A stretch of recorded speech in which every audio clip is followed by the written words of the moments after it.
Don't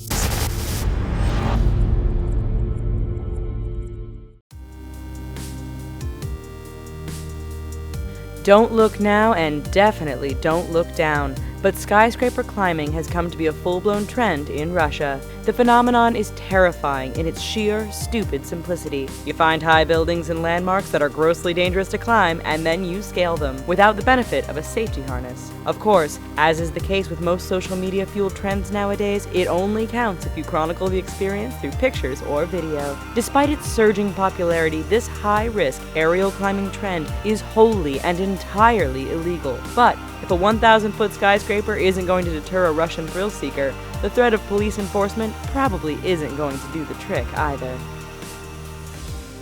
Russian Daredevils. The rising trend and why it's so popular.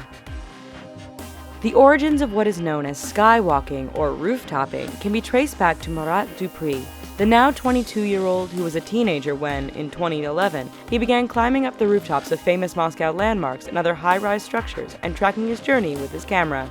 Dupri became equally adept at sneaking past security guards and evading authorities as he was at scaling buildings that probably weren't meant to be scaled.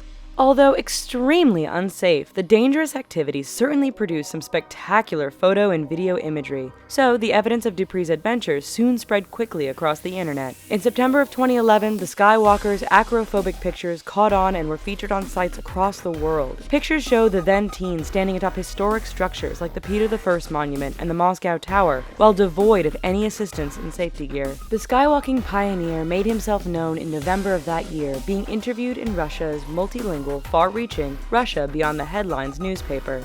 In the interview, Dupri revealed that the views he is able to capture through his climbs greatly outweigh the inherent risks that he takes.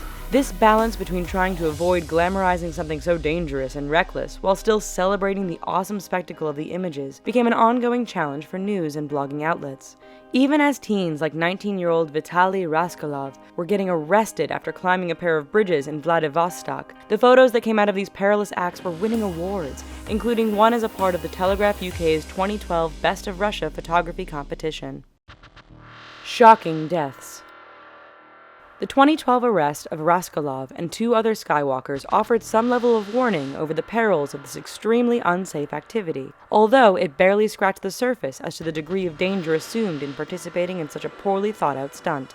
As the popularity surrounding skywalking and roof-topping escapades began to surge in early 2012, so did the measures to try and prevent them. With a Facebook-spawned Mothers Against Skywalking group being formed in protest of the fad, the police increasing their presence in recognized skywalking hubs, and even arresting teens found loitering nearby. Recognizing the level of threat and the widespread nature of the viral phenomenon, Russian government officials have launched a safe selfie public campaign in recent years, urging teens to exercise more caution in snapping pics of themselves with the tagline, "Even 1 million likes on social media are not worth your life."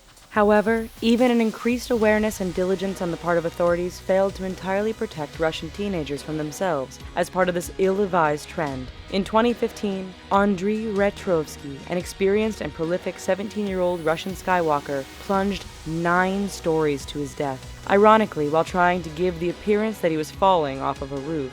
Tragically, the rope failed to absorb his weight, sending him into a free fall that was slightly cushioned by bushes. Despite the cushioning, local media outlets reported that he succumbed to extensive injuries in a hospital hours later. Retrovsky is not the only young daredevil to have given his life to the extreme, selfie-oriented sport of skywalking. A number of other deaths have been linked to the craze, including a French tourist in Australia who fell from a tower in Melbourne's central business district. There were reports back in 2012 of 5 Russian skywalking teens falling to their deaths in Chernobyl after gusts of wind knocked them off their precarious perches, although those reports have remained unconfirmed. World records. No official records exist for skywalking, ostensibly because even Guinness World Records, the preeminent authority on boundary-pushing excellence that has recognized grotesque feats such as heaviest weight pulled with eye sockets, finds the act to be so dangerously ill-advised and not fit to be legitimized with a record. But skywalkers live by the mindset that the sky is the literal limit, setting their own bars in a constant bid to outdo one another and themselves. In early 2014, Raskolov and partner Vadim Markhorov set a new standard for extreme skywalking by climbing to the top of the Shanghai Tower in China, the second tallest building in the world after Dubai's Burj Khalifa. Thanks to the GoPro video cameras affixed to their heads, the two documented the entire climb as they continued to the top of the tower and even further along its still under construction scaffolding extension.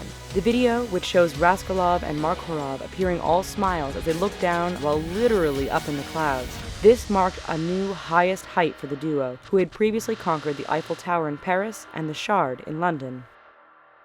YouTube popularity and social media. The breathtaking imagery afforded by these skywalking endeavors make it a natural fit for the social media universe. After all, it was the spread of images from Dupree's exploits that helped Skywalking's rapid and troubling growth. A Google image search for Skywalking returns an endless stream of high-octane photos that are alternately adrenaline-sparking and terror-inducing. Video of the GoPro-captured Shanghai Tower climb of Raskolov and Markhorov has now accumulated nearly 50 million views on YouTube. The two young men, however, owe a debt of gratitude to Dupree, who launched the extreme and underground, well, technically very above-ground sport, into widespread fame and infamy with the now iconic Skywalker YouTube video, which was uploaded on January 7th, 2012. We at TheRichest remind you to not try this at home. But thank you for watching our video. Here are some other videos that we think you might like, and don't forget to click thumbs up and subscribe. Thanks!